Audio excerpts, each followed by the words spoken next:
Pagsikat ng araw, sa may bundok at maraming puno ng kahoy. Makikita natin dito si Bai Yuyo na sinisigaw na panuurin ang galaw na ito. At sunod-sunod na nga nitong inatake si Shen Xiang na ginamitan ito ng kanya nitong chi. Nang makita ni Shen Xiang ang papalapit na mga atake ni Bai Yuyo ay agad naman niya itong iniwasan ang mga atake nito. Sa patuloy na pag-atake sa kanya ni Bai Yuyo ay sobra na itong nahihirapan at sinasabi na lang nito sa kanya nitong isipan, na si Bai Yuyo ay merong katawan ng yin kaya kailangan nito na gamitin ang kanya nitong yang true chi para labanan ito. At kahit nahihirapan ito mag-cultivate na kasama si Bai Yuyo, dahil sa meron itong yin true chi, ay mabilis naman itong napapataas ang kanya nitong vermilion bird true chi. Seryoso namang sinabi ni Bai Yuyo kay Shen Xiang na ang bilis nito ay kayang makipagsabayan sa kanya nitong bilis, at agad na itong nagpalabas ng napakaraming chi sa kanya nitong katawan. Para maging dahilan upang bumilis pa ito ng husto, na sa sobrang bilis nito ay halos dumami na ito. Dagdag pa ni Bai Yuyo kay Shen Xiang, na kapag nagawa ni Shen Xiang na maharangan ang sunod nitong atake, ay maituturing niya itong pumasa sa pagsasanay na ito. At agad na nga nitong inatake si Shen Xiang gamit ang kanya nitong Lone Star Demon Kick. Nang makita ni Shen Xiang na papalapit na si Bai Yuyo sa kanya nitong kinatatayuan ay agad itong naghanda para sanggain ang kanya nitong atake. Sa sobrang lakas ng chi na ipinalabas ni Bai Yuyo ay nahihirapan na si Shen Xiang sa pagsanga sa atake nito, at napapasigaw na lang ito sa sobrang hirap. At bigla na ngang may malakas na pagsabog na nanggaling sa atake ni Bai Yuyo, para maging dahilan upang tumilapon si Shen Xiang at mahulog sa bangin. Nang makita ni Bai Yuyo ang nangyari kay Shen Xiang, ay nag-alala ito, dahil hindi nito nagawang mapigilan ang kanya nitong pag-atake kay Shen Xiang para maging dahilan upang mahulog ito sa bangin. At agad itong pumunta sa dulo ng bangin at malakas nitong sinigaw ang pangalan ni Shen Xiang. Maya-maya pa ay nakaramdam ito ng parehong presensya sa likod nito. At bigla na ngang lumabas si Shen Xiang sa kanya nitong likuran, at nagkaroon na ito ng nag-aapoy na mga pakpak sa likod nito, at sinasabi nito kay Bai Yuyo, na malapit na yon dahil muntik na itong mahulog. Agad namang lumingon si Su Meiyao sa likod nito. At nakita nito si Shen Xiang na lumulutang sa eri. At pabirong sinabi ni Shen Xiang kay Bai Yuyo, na ang sipa nito ay sobrang nakakatakot. At kung dumagdag ito ng kanya nitong true chi sa sipa nito, ay talagang makikita na nito si Lord Hades. Nang marinig ni Bai Yuyo ang sinabi nito, ay hindi na nito alam ang sasabihin nito kay Shen Xiang. Tinanong naman ni Su Meiyao si Shen Xiang na sabihin nito sa kanya, kung kailan ito natutunan ang divine skill ng Vermilion Bird Firewings nito. Humalaklak namang sinagot ito ni Shen Xiang na ito ay nangyari, 2 araw na ang nakakaraan. At wala itong makuhang syempo na ipakita sa kanila nang naglalaban sila ni Bai Yuyo, kaya naghanap ito ng tamang oras para ipakita sa kanilang dalawa. Nang marinig ni Su Meiyao ang sinabi ni Shen Xiang, ay pabulong nitong tinanong ang nasa tabi nitong si Bai Yuyo, kung bakit hindi napansin ni Bai Yuyo na ang aura ni Shen Xiang ay nandito lamang. Tinanong niya pa ito, na hindi kaya naiinis ito. Kahit binubulong na ni Su Meiyao kay Bai Yuyo ang sinabi nito, dahil sa sobrang laki ng tenga ni Shen Xiang ay naririnig niya pa rin ito, at nahihiyang sinabi nito kay Bai Yuyo, na kung makatanggap ito ng ganoong pangangalaga mula kay Sister Yuyo, na kahit mahulog ito sa bangin, ay sulit pa rin. Nang marinig ito ni Su Meiyao ay pinigilan nito ang kanya nitong tawa, gamit ang mga kamay nito. Habang si Bai Yuyo naman ay sobra nang naiinis sa mga sinasabi nito. At bigla niya itong siniko sa tiyan para maging dahilan upang lumabas ang dugo sa bunganga nito. At tumalikod na ito habang pinas nitong sinabi kay Shen Xiang, na mag-cultivate pa ito ng 1 pang 3 oras. Sinagot naman ito ng bagsak ng si Shen Xiang na oo. Tinawanan naman ni Su Meiyao nang makita nito ang nangyari kay Shen Xiang. Binigyan ba naman ng masahe sa tiyan, hehe. Makalipas ang ilang sandali, sa labas ng Woho City, sa gitna ng mga bundok at kagubatan, ay makikitang lumilipad ang ating Shen Xiang, gamit ang kanya nitong Vermilion Bird Firewings Divine Skills. Habang patuloy sa paglipad, sinabi nito sa kanya nitong sarili, na bagamat ang Vermilion Bird Firewings ay maginhawa sa pakiramdam, ito naman ay nangangailangan ng mataas na true chi para makontrol ito, at kailangan rin ito na mag-cultivate ng higit pa, upang maunawaan ito ang paggamit ng Vermilion Bird Firewings ng lubos. Nang biglang may napansin nito sa ibaba, at nakita nito ang dalawang lalaki na nakikipaglaban sa mga mountain bandits o mga bandido.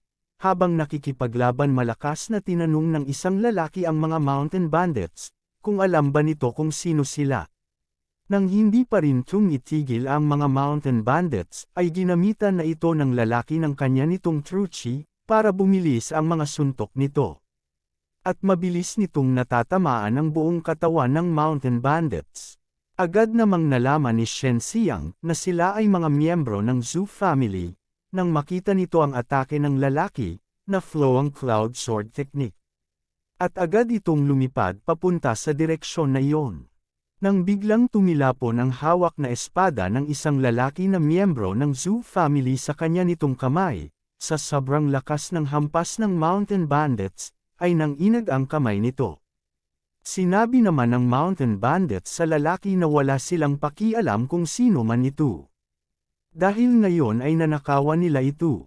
Hindi pa ito natatapos sa kanya nitong sinasabi, ay biglang tinadyakan na ito sa mukha, at sinundan pa ito ni Shen Xiang ng isa pang malakas na sipa sa dibdib, para maging dahilan upang lumabas ang dugo sa kanya nitong bunganga, at hindi ito makapaniwala sa nangyari sa kanya. Nagulat naman ang isang lalaki na miyembro ng Zhu family sa nakita nitong paglitaw ni Shen Xiang, sa kanya nitong harapan. At bumagsak na nga ang mountain bandits sa lupa. Sinabi naman ni Shen Xiang sa kanya nitong sarili, na buti na lang ay nakarating ito sa tamang oras. Napanganga at hindi naman makapaniwala ang iba pang mga mountain bandits sa nangyari sa kanila nitong isang kasamahan. At bigla naman itong nilingan ni Shen Xiang na may nakakatakot na mukha, at galit nitong sinabi sa mga ito, na ang lakas ng mga loob nito na pagnakawan ang mga bisita ng kanila nitong Shen family. Dagdag pa niya sa mga ito, ang tapang nyo guys. Nagulat naman ang isang mountain bandits nang marinig nito ang sinabi ni Shen Xiang, na ito ay nanggaling sa Shen family. At tinanong nito ang kanila nitong boss, kung ano na ang dapat nilang gagawin ngayon. At biglang nilagay ng kanila nitong boss, ang kamay sa bunganga nito, at malakas nitong sinigaw sa kanya nitong mga kasamahan, na atakehin nila ito ng sabay. Dahil ang kaharap nila, ay walang iba kundi si Shen Xiang, na isang 6th level of mortal martial realm. Kaya huwag nila itong labanan ng isa-isa. Inulit naman ni Shen Xiang ang tanong na 6th level, at nakangiti nitong sinabi sa mga mountain bandits, na ito ay higit pa sa sapat upang labanan silang lahat.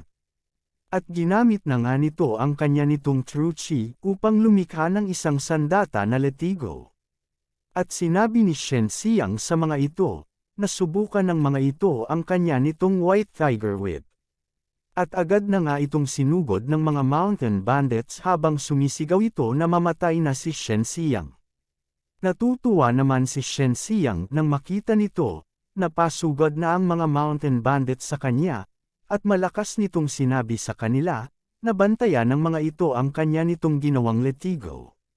At isa-isa nitong hinampas ang mga pasugod na mga mountain bandits sa kanya gamit ang kanya nitong nilikha na letigo, para maging dahilan upang magsigawan ito sa sobrang saya, ay mali, magsigawan pala ito sa sobrang sakit dahil sinusunog rin ito ang kanila nitong mga laman, at maging abo ang may mahihinang level sa mga ito. Pagkatapos ng nangyari, ay tinanong ni Shen Xiang ang mga nasawi na mountain bandits, na sa una pa lang ay alam na nito, na sila ay mga bisita ng kanila nitong Shen family, at ang lakas ng mga loob pa rin nito, na gawin ito sa kanila. Tinanong pa niya ito kung hindi ba ito mga mountain bandits ng Woho City. Nang biglang tumalon ang boss ng mga mountain bandits sa likuran ni Shen Xiang, habang naghahanda sa isang atake, malakas nitong sinigawan si Shen Xiang na anong mga kalokohan ang mga pinagsasabi nito. Nang mapansin ito ni Shen Xiang, agad nitong ginamit ang kanya nitong Vermilion Bird Fire Wings, upang umiwas sa atake ng boss ng mga mountain bandits at pumunta sa likuran nito. At sinigawan niya ito, na masyado itong mabagal. At agad ginamit ni Shen Xiang ang kanya nitong White Tiger Whip at nilatigo nito ang boss ng mga mountain bandits sa likuran nito, para maging dahilan upang mabitawan nito ang hawak nitong dalawang palako sa magkabilang kamay nito.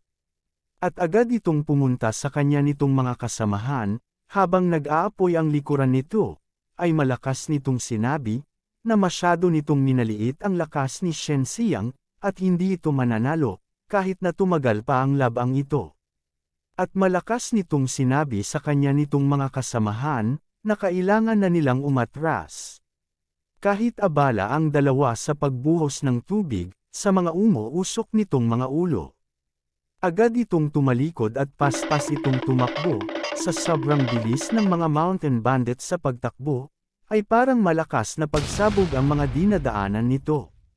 Nang matapos ang laban agad namang bumaba si Shen Xiang. Habang tinitingnan nito ang mga mountain bandits na tumatakbo, ay napapasabi ito sa kanya nitong isipan, na may pakiramdam ito na ang mga mountain bandits na ito, ay medyo kakaiba.